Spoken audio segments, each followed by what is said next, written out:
श्री शिवाय नमस्तुभ्यं। हर हर महादेव। नमस्कार दोस्तों, आप सभी का शिव पुराण के इस सीरीज में बहुत बहुत स्वागत है। भगवान शिव की कृपा आप पर और आपके परिवार पर सदैव बनी रहे। आज हम इस वीडियो में सुनेंगे शिव पुराण के 13वें अध्याय का पाठ। इस अध्याय में हम जानेंगे सती का कैलाश गमन। आइए भोलेनाथ का ध्यान करते हुए पाठ आरंभ करते हैं। जय शिव शंभु, जय भोलेनाथ। ब्रह्मा जी आगे नारद जी से कहते हैं, हे नारद श्रेष्ठ। इसके बाद सभी ने शिव की स्तुति करके उन्हें प्रसन्न किया। तब शिव प्रसन्न होकर के मुझसे कहने लगे, हे ब्रह्मा, अब तुम भय मुक्त होकर के अपने हाथों से सर को छुओ। जब मैंने अपने सर को यह स्पर्श किया तब मैंने उनके वाहन नंदी का आकार ले लिया। इस पर मुझे अत्यधिक शर्मिंदगी लगने लगी।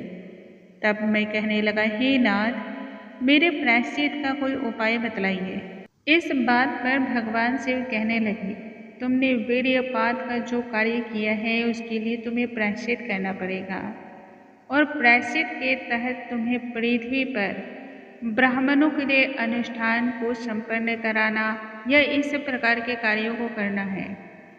इस रूप में पृथ्वी पर जब तुम्हें देख करके अन्य वासी उत्सुकता से प्रश्न पूछेंगे तब तुम कथा को सुनाना। ऐसा करने से धीरे धीरे तुम पापों से मुक्त हो जाओगे। मैंने मान लिया और फिर कहने लगा, हे शिव, मनुष्यों के शुद्धि हेतु आप इसी स्वरूप में वेदी में सदैव वास करें, जिससे आपके दर्शन मात्र से ही मनुष्यों का पाप धुल जाए। मैं इसी वेदी के समीप तपस्या करूँगा। चैत्र शुक्ल पक्ष की त्रयोदशी को पूर्व फाल्गुनी नक्षत्र में रविवार के दिन जो भी भक्त आपके दर्शन करे वह तुरंत ही पापों से मुक्त हो जाए। भगवान शिव तब प्रसन्न होकर के अंश रूप में मूर्ति स्वरूप उस वेदी के मध्य भाग में सती के साथ विराजमान हो गए। इसके बाद शिव ने दक्ष से विदा लेकर के सती को वृषभ पर बैठाया और हिमालय की ओर चल पड़े। वह यात्रा ऐसी थी कि हर कोई ठगा सा रह गया। प्रसन्नतापूर्वक और भक्ति से विभोर दक्ष को महादेव ने बीच रास्ते से फिर वापस लौटा दिया। गाते बजाते नृत्य गान करते सभी कैलाश के उस शिखर पर जा पहुँचे जहाँ शिव का निवास स्थल था। वहाँ जाकर शिव ने ऋषियों, मुनियों, साधु, संतों, देवताओं और अपने सभी गणों को प्रेम पूर्वक विदा किया। फिर कैलाश पर स्वयं सती के साथ विहार करने लगे। शिव और शक्ति का प्रेम विहार हर किसी के लिए एक अद्भुत घटना है। ब्रह्मा जी आगे नारद जी से कहते हैं कि हे नारद, पूर्व काल में शिव और शिवा के विवाह का वह प्रसंग मैंने बतलाया जो तुम जानना चाहते थे।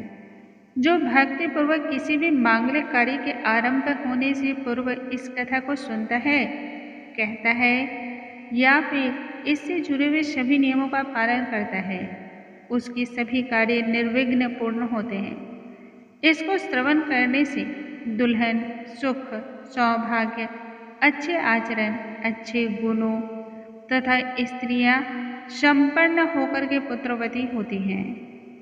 आज हम कथा को यहीं पर विराम लगाते हैं और कल आगे की कथा हम फिर आरंभ करेंगे।